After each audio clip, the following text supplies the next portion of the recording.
말도 안 되는 일이 벌어졌습니다. 미국 LA에서 난 산불이 걷잡을 수 없이 미국 전역에 퍼져나가고 있다고 하는데요. 서울의 몇 배에 달하는 면적이 타버려 미국인들의 곡소리는 날이 가면 갈수록 커져가고 있다고 합니다. 현재 화재 규모가 워낙 커서 해결에 어려움을 겪었다고 하는데요. 그 순간 이 비극적인 현장에 갑자기 한인들이 나타났다는 소문이 돌기 시작했습니다. 미국의 날고 긴다 하는 곳에서도 주지 못했던 생필품과 구호물품을 피해자 모두에게 나누어 주기 시작했다고 합니다. 그 상황을 보게 된 미국인들은 한국인들의 이 충격적인 행동에 화들짝 놀라며 주저앉아버렸다고 하는데요. 그들은 이제 한국 아니면 죽은 송장과 다를 바 없다며 한국을 치켜세우기 시작했다고 합니다. 도대체 한국이 그곳에서 무슨 일을 벌인 건지 바로 사연 들어보겠습니다. 안녕하세요. 저는 사라 브룩스라고 합니다. 미국 사회부 기자이죠. 저는 사실 한국을 정말 싫어했습니다. 뉴욕타임스의 수석 기자로서 한국 취재는 제 5손가락 안에 꼽을 정도로 최악의 취재 중 하나였거든요. 제가 처음 한국을 방문했던 건 신입 기자 시절이었어요. 그때 저는 정말 자신만만했죠. 당시 저는 한국의 한 유명 기업인을 인터뷰하기 위해 서울로 갔습니다. 뭐든 할 수 있을 것이라는 기대와는 다르게 인터뷰는 처음부터 삐걱거렸습니다. 질문과 답변이 어딘가 엇갈리는 느낌이었고 언어의 벽이 생각보다 더 높다는 걸 실감했죠. 통역을 통해 진행했지만 제가 전달하려던 의도와 그들이 이해한 내용이 자꾸 어긋나면서 일이 꼬이기 시작했어요. 결국 제가 쓴 기사는 인터뷰 내용이 왜곡되었다는 비판을 받았고 한국 언론에서는 저를 서양 기자의 편견을 가진 사람으로 몰아세웠어요. 그 당시 저는 억울했어요. 내가 일부러 왜곡하려던 건 아니었는데 상황이 그렇게 흘러가 버렸으니까요. 그래서 저는 한국이 정말 몰상식하고 경우가 없는 나라라고 생각했죠. 하지만 그날 보게 된 그 충격적인 광경으로 인해 모든 것은 180도 뒤바뀌게 되었습니다. 2년 차에 제 독점 기사가 확 뜨고 나서 저의 별명은 특종 제조기였어요. 항상 주목을 받았고 동료들의 부러움을 샀죠. 저는 제 인생이 천년만년 탄탄대로일 것이라고 생각했습니다. 모든 게 망가진 그날도 평소와 다름없는 아침이었습니다. 제가 세상에서 제일 사랑하는 남자 데이빗은 새로운 산불 연구 프로젝트를 위해 캘리포니아 북부로 떠났고 저는 뉴욕에서 기사를 마무리하고 있었어요. 첫 번째 전화는 오후 3시경에 왔습니다. 캘리포니아에서 대규모 산불이 발생했다는 속보였죠. 처음에는 그저 또 하나의 뉴스거리라고만 생각했어요. 하지만 시간이 지날수록 상황은 심각해졌고 데이빗이 연구하던 지역이 화염에 휩싸였다는 소식이 들려왔습니다. 그렇게 저는 불안한 마음에 계속 데이빗에 전화를 걸었지만 연락이 되지 않았어요. 소셜미디어에는 끔찍한 산불 영상들이 올라오기 시작했고 제 심장은 점점 더 빠르게 뛰었습니다. 마지막으로 온 문자 메시지는 상황이 심각해? 하지만 걱정하지 마. 곧 연락할게. 였어요. 그게 데이빗의 마지막 메시지였습니다. 다음 날 아침 최악의 소식이 들려왔어요. 데이빗의 연구팀이 있던 지역이 갑작스러운 화염에 고립되었고 대피하지 못했다는 거였죠. 그 순간 제 세상이 멈춘 것 같았습니다. 지금도 그때의 기억은 흐릿해요. 누군가 저를 캘리포니아로 데려갔고 시신 확인을 했다고 하네요. 하지만 저는 아무것도 기억나지 않아요. 그저 모든 것이 꿈이길 바랐죠. 심지어 데이빗과 함께 살던 집도 산불에 타버렸습니다. 데이빗과 함께 찍은 사진들, 우리의 추억이 담긴 물건들, 모든 것이 제가 되어버렸어요. 그제서야 현실이 실감났습니다. 제가 사랑하는 사람을 잃었다는 것, 우리의 꿈이 모두 산산조각 났다는 것을. 그렇게 저는 갈 곳 없이 홀로 대피소로 향했습니다. 대피소로 향하는 길은 지옥 그 자체였어요. 하늘은 시커먼 연기로 뒤덮여 한낮인데도 어두웠고 숨을 쉴 때마다 목이 타들어가는 것 같았습니다. 도로 양옆으로 보이는 건물들은 모두 불에 탄 잔해였고 여기저기서 타오르는 불길이 마치 악마의 손길처럼 하늘로 치솟고 있었죠. 엄마, 우리 강아지가. 그 순간 앞차에서 들리는 어린아이의 울음소리가 제 가슴을 찢었어요. 급하게 대피하느라 반려동물을 두고 온 가족들이 많았죠. 어떤 차 안에서는 할머니가 정신을 잃은 채 쓰러져 있었고 누군가는 화상을 입은 채 신음하고 있었어요. 구급차가 부족해서 일반 차량으로 환자들을 날라야 했거든요. 그렇게 대피소에 도착했을 때 제 눈앞에 펼쳐진 광경은 충격적이었습니다. 학교 체육관은 이미 수용 한계를 훨씬 넘어선 사람들로 가득했어요. 화상 환자들이 바닥에 누워 있었고 연기 흡입으로 고통받는 노인들이 벽에 기대앉아 있었죠. 의료진은 턱없이 부족했고 약품도 바닥나고 있었습니다. 산소 마스크가 더 필요해요. 누가 좀 도와주세요. 우리 애가 숨을 제대로 못 쉬어요. 물 좀 주세요. 그 순간 절박한 외침이 체육관을 가득 메웠어요. 하지만 도움의 손길은 너무나 부족했죠. 한쪽에서는 임산부가 진통을 호소하고 있었는데 근처 병원은 이미 환자들로 포화 상태라 받아줄 수 없다고 했어요. 의료진들은 속수무책으로 발만 동동 구르고 있었죠. 그렇게 밤이 되자 상황은 더욱 끔찍해졌습니다.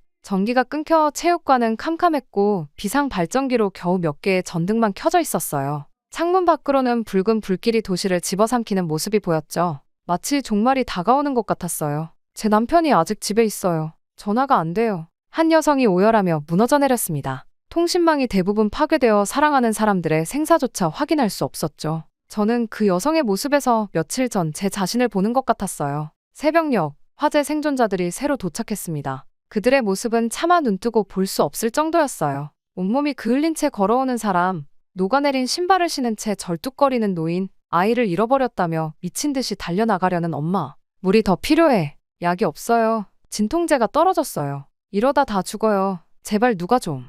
그렇게 시간이 지날수록 사람들은 점점 더 폭력적으로 변해갔어요. 물 한 병을 두고 싸움이 벌어졌고 누군가는 다른 사람의 담요를 훔쳐 달아났죠. 경찰은 겨우 2명이 배치되어 있었지만 그들도 지쳐 보였어요. 화장실은 이미 포화 상태였고 쓰레기는 산처럼 쌓여갔습니다. 위생 상태가 급격히 나빠지면서 아이들 사이에서 설사병이 돌기 시작했어요. 의료진들은 전염병 확산을 우려했지만 달리 방법이 없었죠. 저는 구석에 웅크린 채 이 모든 광경을 지켜봤어요. 평소 재난 현장을 취재하면서 본 것들과는 차원이 달랐습니다. TV나 신문으로는 절대 전달할 수 없는 생지옥이 눈앞에 펼쳐져 있었죠. 사람들의 절규, 아이들의 울음소리, 환자들의 신음, 그곳은 정말 지옥이었습니다. 문득 데이빗이 마지막으로 보낸 메시지가 떠올랐어요. 상황이 심각해? 하지만 걱정하지 마. 곧 연락할게. 이제 저는 그가 마지막 순간 얼마나 두려웠을지 알 것 같았어요. 이런 불길 속에서 홀로 죽어가야 했다니 눈물이 멈추지 않았습니다. 그러나 상황은 의문의 한인들이 나타난 뒤 바뀌었습니다. 한인들이 이곳에서 벌인 소동은 정말 듣도 보도 못한 것들이었습니다. 그들이 나타났을 때는 아침 일찍이었어요. 하얀 마스크를 쓴 10여 명의 한인들이 체계적으로 움직이기 시작했죠. 처음에는 별다를 게 없는 또 하나의 구호단체라고 생각했어요. 며칠 전부터 여러 단체들이 드나들었지만 대부분 서류 작업에 시간을 허비하거나 물품만 조금 전달하고 가버렸거든요. 하지만 한인들은 달랐습니다. 놀라울 정도로 달랐어요. 여기 따뜻한 음식 가져왔습니다. 한 여성이 큰 보온통을 들고 다가왔어요. 그녀의 이름은 그레이스 킴이었죠. 먼저 노약자분들과 아이들에게 나눠드리겠습니다. 여기 번호표를 나눠드릴 테니 순서대로 받아가시면 됩니다. 기존 구호단체들이 오면 사람들이 몰려들어 혼잡해졌는데 한인들의 질서정연한 분배 시스템은 완벽했어요. 심지어 음식을 받으러 오는 동안 다른 봉사자들이 아이들을 돌봐주기까지 했죠. 이런 섬세한 배려는 다른 어떤 단체에서도 보지 못한 것이었습니다. 어떻게 이렇게 체계적으로 준비하실 수 있었나요? 저도 모르게 그레이스에게 물었죠. 며칠 전 레드크로스가 왔을 때는 물품 리스트도 제대로 없어서 한참을 헤매던 것과는 너무나 대조적이었으니까요. 한국에서는 많은 재난을 겪었어요. 세월호 참사, 대구 지하철 화재, 삼풍백화점 붕괴. 매번 우리는 실패했고 그래서 더 많이 배웠죠. 미국 구호단체들이 매뉴얼을 만들 때 우리는 이미 그것을 실전에서 수백 번 시험하고 개선했어요. 놀라웠던 건 그들의 준비성이었어요. 다른 구호단체들이 기본적인 구호품도 제대로 준비하지 못해 우왕좌왕할 때 한인들은 이미 필요한 모든 것을 준비해왔더군요. 심지어 유아용 기저귀 사이즈별로 재고 관리를 하고 있었어요. 연방재난관리청인 FEMA 직원들도 이런 체계적인 시스템을 보고 놀라워했죠. 우리는 재난 발생 72시간 전부터 준비를 시작했어요. 한 봉사자가 설명했습니다. 날씨 예보를 보고 산불이 심각해질 것을 예측했거든요. 미리 물품을 확보하고 봉사자 교대 시프트도 짜고 긴급 연락망도 구축했죠. 심지어 레드크로스나 다른 단체들이 겨우 텐트를 치고 있을 때 한인들은 이미 임시 진료소까지 설치하고 있었어요. 의사, 간호사, 약사, 전문가들이 자발적으로 참여했고 심지어 한의사 선생님까지 계셨죠. 미국 구호단체들이 기본적인 응급처치만 제공할 때 한인들은 종합적인 의료 서비스를 제공하고 있었습니다. 특히 인상적이었던 건 정보 전달 시스템이었어요. 다른 단체들은 영어로만 공지를 했지만 한인들은 모든 정보를 영어, 한국어, 스페인어, 중국어로 번역해서 제공했죠. 심지어 청각장애인을 위한 수화 통역까지 준비했더군요.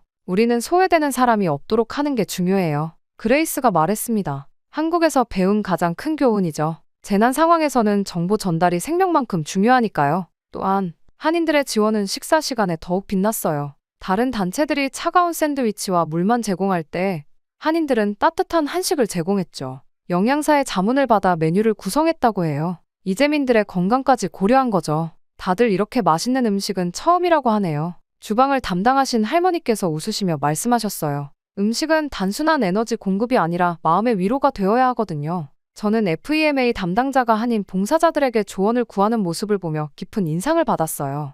미국의 공식 재난관리 기관이 시민단체에게 배우고 있다니 그만큼 한인들의 시스템이 완벽했다는 거겠죠. 그렇게 한인 커뮤니티의 헌신적인 봉사활동을 지켜보면서 제 안에서 뭔가가 깨어나기 시작했어요. 기자로서의 본능이었을까요? 매일 밤 그들의 이야기를 노트에 기록하기 시작했습니다. 특히 그레이스와 다른 봉사자들이 들려주는 한국의 재난 경험은 제 마음을 깊이 울렸어요. 1995년 삼풍백화점 붕괴 참사가 있었어요. 그레이스가 이야기를 시작했죠. 502명이 사망하고 937명이 부상당했어요. 우리나라 최악의 인재였죠. 당시 구조 활동이 얼마나 혼란스러웠는지 모릅니다. 구조대도, 의료진도, 자원봉사자들도 모두 체계가 없었어요. 그래서 더 많은 생명을 구하지 못했죠. 2003년 대구 지하철 화재 때는 달랐어요. 응급구조대원 출신인 김도진 씨가 말을 이어갔습니다. 산풍 사고의 교훈을 바탕으로 시민들이 자발적으로 움직였죠. 하지만 여전히 부족한 점이 많았어요. 192명이 목숨을 잃었습니다.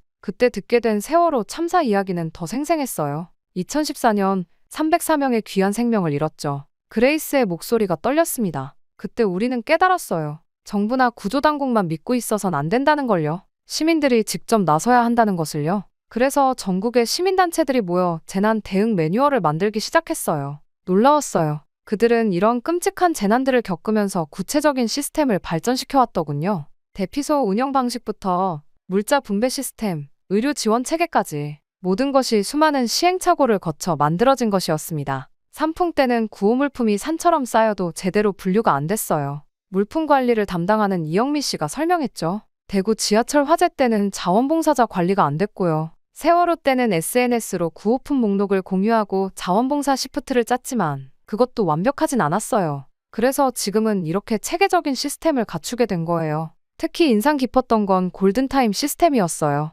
재난 발생 후 72시간이 가장 중요하다며 시간대별로 해야 할 일들을 정확히 매뉴얼화해놨더군요. 초기 12시간은 긴급 구호에 집중하고 다음 24시간은 의료 지원 체계 구축, 그 다음은 심리 지원과 장기 복구 계획 수립. 모든 것이 치밀하게 계획되어 있었습니다. 우리는 실수를 반복하지 않기 위해 모든 것을 기록해요. 그레이스가 두꺼운 매뉴얼을 보여줬죠. 각 재난에서 배운 교훈들이 전부 여기 있어요. 이게 있었기에 이번 산불에도 신속하게 대응할 수 있었던 거고요. 그들의 이야기를 들으며 제 안에 기자원이 다시 깨어났어요. 이건 단순한 재난 보도가 아닌 인간이 어떻게 비극을 통해 성장하는지 보여주는 이야기였으니까요. 한국의 아픈 역사가 이렇게 먼 미국 땅에서 새로운 희망이 되어 피어나다니. 취재를 시작했습니다. 봉사자들의 이야기, 그들이 가진 매뉴얼과 시스템, 그리고 그것이 만들어진 과정까지 모든 것을 기록했어요. 특히 세월호 이후 만들어진 시민 주도형 재난 대응 시스템은 전 세계가 배워야 할 모델이라고 생각했죠. 이런 시스템이 있었다면 더 많은 생명을 구할 수 있었을 텐데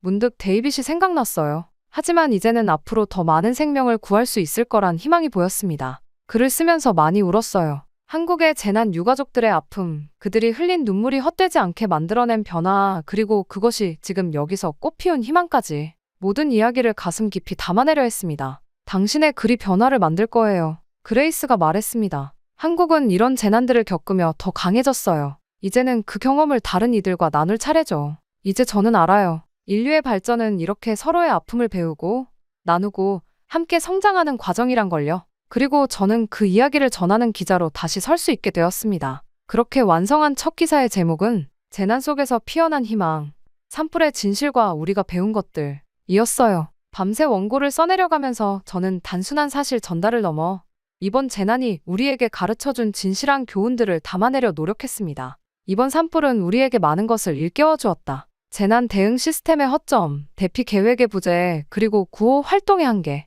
하지만 동시에 우리는 놀라운 가능성도 보았다. 한인 커뮤니티가 보여준 체계적인 구호 활동은 기존의 재난 대응 시스템에 대한 근본적인 변화가 필요하다는 것을 증명했다. 제 기사는 3가지 핵심을 다뤘어요. 첫째는 이번 산불의 진실이었죠. 부실한 대피 시스템, 미흡한 초기 대응, 구호, 물자 공급의 혼란 등 현장의 실상을 있는 그대로 전했습니다. 둘째는 한인 커뮤니티의 놀라운 구호 활동이었어요. 그들이 보여준 체계적인 시스템과 헌신적인 봉사는 많은 이들에게 충격을 주었죠. 특히 물자 관리, 의료 지원, 심리 케어에 이르는 종합적인 접근 방식은 전문가들의 찬사를 받았습니다. 마지막으로 가장 중요한 건 이것이 우리 재난 대응 시스템의 전면적인 변화가 필요하다는 점을 보여준다는 거였어요. 시민들이 주도하는 새로운 형태의 재난 관리 모델의 가능성을 제시한 거죠. 기사는 예상보다 훨씬 큰 반향을 불러일으켰어요. 주요 언론들이 앞다투어 보도했고 전국적인 논의가 시작됐죠. FEMA에서도 공식적으로 한인 커뮤니티의 시스템을 연구하겠다고 발표했어요. 이건 단순한 자원봉사가 아닙니다. 제가 후속 기사에서 강조했죠. 체계적이고 과학적인 재난 관리 시스템이에요. 우리는 이제 시민들이 주도하는 새로운 형태의 재난 대응 모델을 진지하게 검토해야 합니다. 변화는 생각보다 빨리 찾아왔어요. 여러 도시에서 시민 주도형 재난 관리 시스템을 도입하기 시작했고, 정부 기관들도 기존의 시스템을 재검토하기 시작했습니다. UN 재난관리국에서는 이를 글로벌 모델로 연구하겠다고 나섰죠. 가장 보람찼던 건 제 기사가 실질적인 변화를 이끌어냈다는 거예요. 의회에서는 재난 대응 시스템 개선을 위한 법안이 발의됐고, 여러 지역사회에서 시민 주도의 재난관리 네트워크가 만들어지기 시작했습니다. 당신의 기사가 정말 큰 변화를 만들어냈어요. 그레이스가 말했죠. 하지만 저는 알아요. 제가 한 일은 그저 진실을 전하는 것뿐이었다는 걸. 변화를 만든 건 현장에서 헌신한 모든 분들이었으니까요. 마지막 기사를 마무리하며 이런 문장을 썼어요. 재난은 우리의 한계를 보여주지만 동시에 우리의 가능성도 보여준다. 한인 커뮤니티가 보여준 놀라운 연대와 시스템은 우리가 나아가야 할 방향을 제시했다. 이제 우리는 이 교훈을 바탕으로 더 나은 재난 대응 시스템을 만들어가야 한다. 그것이 이번 참사가 우리에게 남긴 가장 큰 과제일 것이다. 그렇게 기자로서 저는 다시 태어났어요. 이제는 단순히 사실을 전달하는 것을 넘어 세상을 변화시키는 이야기를 전하는 사람이 되었으니까요. 그리고 그 변화의 중심에는 한인 커뮤니티의 놀라운 희망이 있었답니다. 한국이 준 희망이 없었다면 제 삶은 끝났을지도 모릅니다. 어느 날 방송국 CBS에서 인터뷰를 요청해 왔습니다. 그때 제가 한 말이죠. 이건 제 진심이었어요. 데이빗을 잃고 모든 것이 무너졌다고 생각했던 그때 한인 커뮤니티는 제게 새로운 삶의 의미를 보여줬으니까요. 이제 무엇을 하실 계획인가요? 인터뷰어의 질문에 저는 잠시 생각에 잠겼다가 대답했어요. 데이빗의 이름을 딴 독립 언론사를 시작하려고 해요. 재난 피해자들의 목소리를 전하고 전 세계의 연대와 희망의 메시지를 전파하는 것이 제 새로운 사명이 될 것 같네요. 데이빗 웰링턴 재단의 첫 프로젝트는 한인 커뮤니티와 함께하는 재난 복구 작업이었어요. 산불 피해 지역에 새로 지어질 주택들의 설계부터 커뮤니티 센터 건립까지 모든 과정에 한인들의 경험과 지혜가 반영됐죠. 이번엔 우리가 선생님의 든든한 지원군이 되어드릴게요. 그레이스가 웃으며 말했어요. 그녀의 말처럼 한인 커뮤니티는 제 새로운 도전을 적극적으로 지원해 주었습니다. 특별히 감동적이었던 건 한국의 재난 유가족들이 보내주신 응원이었어요. 세월호 유가족회에서는 직접 손편지를 보내주셨죠. 우리도 처음에는 모든 것이 끝난 줄 알았어요. 하지만 그것은 끝이 아닌 새로운 시작이었답니다. 당신의 도전을 응원합니다. 또한 재단의 두 번째 프로젝트는 한국행이었어요. 세월호 참사, 삼풍백화점 붕괴 현장을 직접 방문하고 그곳에서 만난 분들의 이야기를 기록하기로 했죠. 그들이 어떻게 아픔을 딛고 일어섰는지, 어떻게 그 경험을 다른 이들을 돕는 데 활용했는지 그 모든 과정을 담아내고 싶었어요. 한국의 재난 극복 경험은 전 세계가 배워야 할 소중한 자산이에요. 출국을 앞두고 인터뷰에서 말했죠. 저는 그저 그 이야기를 전하는 전달자가 되고 싶습니다. 한국으로 떠나기 전날 마지막으로 산불 현장을 찾았어요. 잿더미 속에서 새싹이 돋아나고 있었죠. 마치 제 인생처럼요. 절망 속에서 피어난 희망의 상징 같았어요. 여보, 이제 나 다시 시작할 수 있을 것 같아요. 데이빗의 사진을 보며 중얼거렸어요. 당신이 그토록 바라던 변화를 만드는 사람이 될게요. 한국에서 배운 희망과 연대의 가치를 전 세계에 전하는 그런 사람이 될게요. 그렇게 비행기에 오르며 마지막으로 그레이스와 포옹을 했어요. 곧 돌아올게요. 더 많은 희망의 이야기를 가지고 올게요. 기다리고 있을게요. 우리 모두의 이야기를 세상에 전해주세요. 그렇게 저는 한국행 비행기 안에서 창밖을 바라보았습니다. 창밖으로 보이는 캘리포니아의 하늘은 더 이상 화염에 휩싸여 있지 않았어요. 대신 맑은 하늘 아래 새로운 희망이 자라나고 있었죠. 제 마음도 그랬어요. 이제는 슬픔 대신 희망을, 절망 대신 새로운 꿈을 품을 수 있게 되었으니까요. 비행기가 이륙하며 제 여정의 새로운 장이 시작됐어요. 이제 저는 더 이상 혼자가 아니에요. 한국이 준 희망, 그리고 그 희망을 함께 나누는 수많은 동료들이 있으니까요. 우리는 함께 더 나은 세상을 만들어갈 거예요. 데이빗도 하늘에서 우리를 응원하고 있겠죠. 감사합니다, 한국. 당신들이 준 희망으로 저는 다시 일어설 수 있었어요. 이제는 제가 그 희망을 다른 이들에게 전하러 갑니다. 제 이야기는 여기까지입니다. 긴 이야기를 들어주신 모든 분들께 감사의 말씀 전하고 싶어요. 행복하세요.